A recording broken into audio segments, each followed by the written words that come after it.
It was February 15th in the year 1898 that a massive explosion of unknown origin sinks the battleship USS Maine in Cuba's Havana Harbor. 260 people continue their eternity as a result. One of the first American battleships, the Maine, weighed more than 6,000 tons and was built at a cost of more than $2 million. Ostensibly on a friendly visit, the Maine had been sent to Cuba to protect the interests of Americans there after a rebellion against Spanish rule broke out in Havana in January. An official U.S. Naval Court of Inquiry ruled in March that the ship was blown up by a mine without directly placing the blame on Spain. Much of Congress and a majority of the American public expressed little doubt that Spain was responsible and called for a declaration of war. Subsequent diplomatic failures to resolve the Maine matter, coupled with the U.S. indignation over Spain's brutal suppression of the Cuban rebellion and continued losses to American investment, led to the outbreak of the Spanish-American War in April of 1898. Within 3 months, the U.S. had decisively defeated Spanish forces on land and sea, and in August, an armistice halted the fighting. On December 12th, in 1898, the Treaty of Paris was signed between the U.S. and Spain, officially ending the Spanish-American War and granting the U.S. its first overseas empire, with the ceding of such former Spanish possessions as Puerto Rico, Guam, and the Philippines. A 1976 team of American naval investigators concluded that the Maine explosion was likely caused by a fire that ignited its ammunition stocks, not by a Spanish mine or act of sabotage.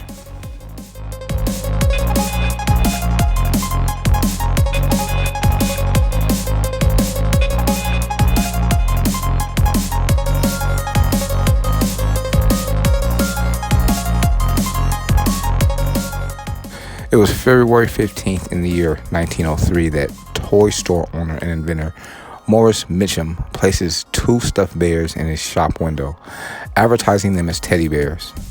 Mitchum had earlier petitioned President Theodore Roosevelt, our nation's 26th president, for permission to use his nickname, Teddy.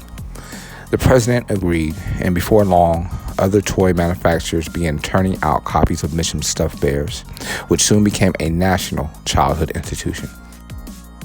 One of Theodore Roosevelt's hunting expeditions provided the inspiration for the teddy bear.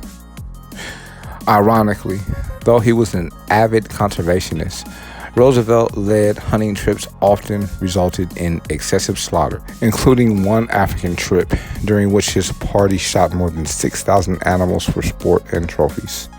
However, the idea of the teddy bear likely arose out of one of Roosevelt's more compassionate acts.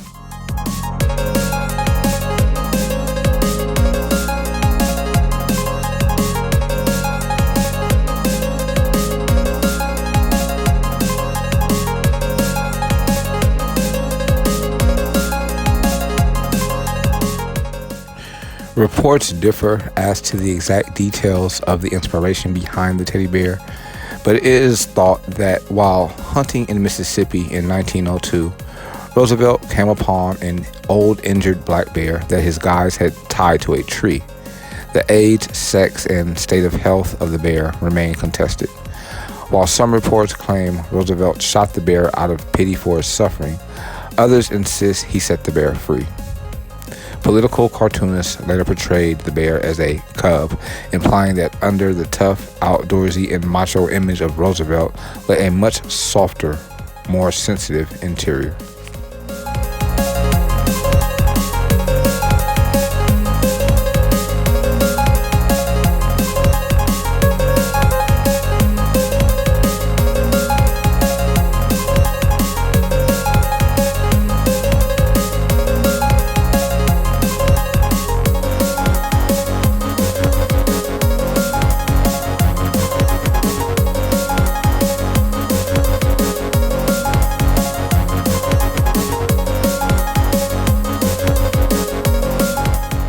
It was February 15th in the year 1965, in accordance with a formal proclamation by Queen Elizabeth II of England. A new Canadian national flag is raised above Parliament Hill in Ottawa, the capital of Canada. Beginning in 1610, Lower Canada, a new British colony, flew Great Britain's Union Jack, or Royal Union flag. In 1763, as a result of the French and Indian Wars, France lost its sizable colonial possessions in Canada, and the Union Jack flew all across the wide territory of Canada. In 1867, the Dominion of Canada was established as a self-governing federation within the British Empire, and 3 years later, a new flag, the Canadian Red Ensign, was adopted.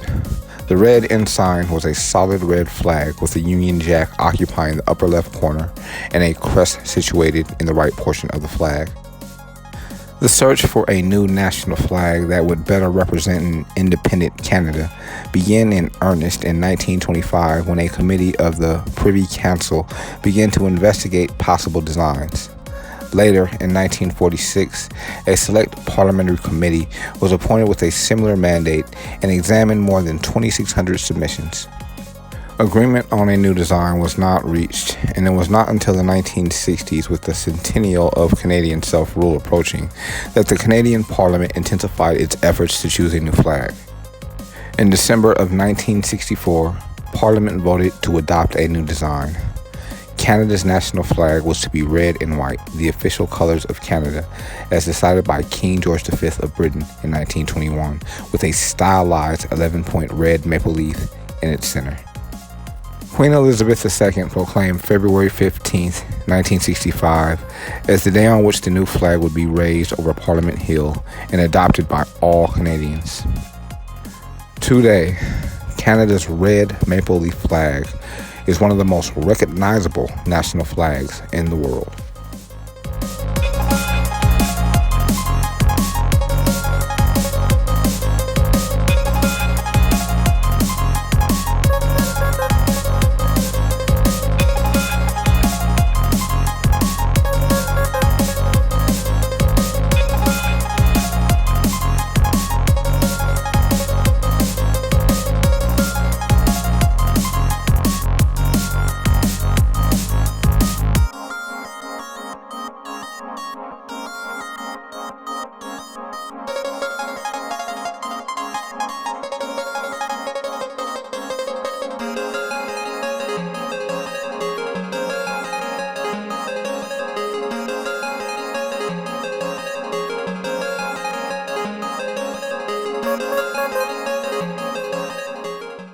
The following information on Shadrach Minkins can be found on ebony.com.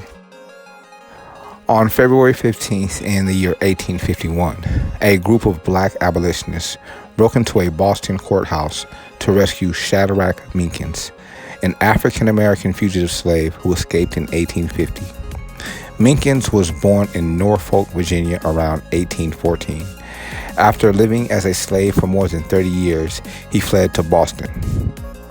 According to blackpast.org, Boston was a place of refuge for runaway slaves because it was where many abolitionists, both black and white, lived.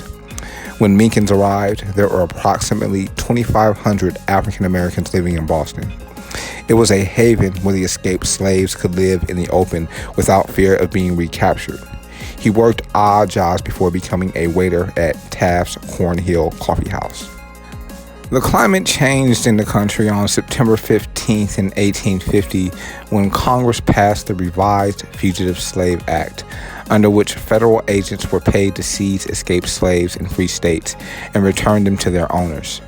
The new law also denied slaves the right to a jury trial and compelled citizens to help in their capture by imposing a $1,000 fine or 6 months in jail. On the day of his arrest, Minkins was picked up by 2 U.S. Marshals who posed as customers at the coffee shop. He did not resist arrest and was walked through the town square to the courthouse. Several lawyers offered to help the escaped slave, but his seizure was legal and the most they could do was ask for the hearing to be prolonged. A large crowd of people gathered outside the courthouse to protest Minkins' capture.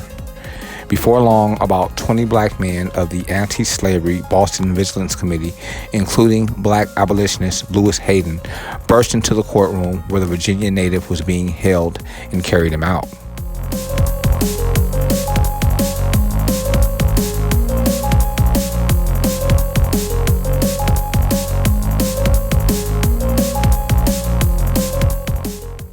Hayden housed Minkins and helped him find his way to the Underground Railroad, which he used to travel to Canada with a group of other African Americans.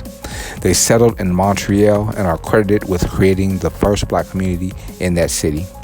In a letter dated February 28, 1851, Minkins sent thanks to those who helped him. According to Encyclopedia Virginia, the letter was printed in the Boston Commonwealth and then in the North Star, a newspaper founded by Frederick Douglass. Minkins continued his eternity in 1875 as a free man. It was on this day in 1964 that musician Louis Armstrong's Hello Dolly becomes his first #1 record. It was on this day in 1965 that singer and pianist Nat King Cole continued his eternity in Santa Monica, California. It was on this day in 1968 that Henry Lewis becomes the first African American to lead a symphony orchestra in our great nation.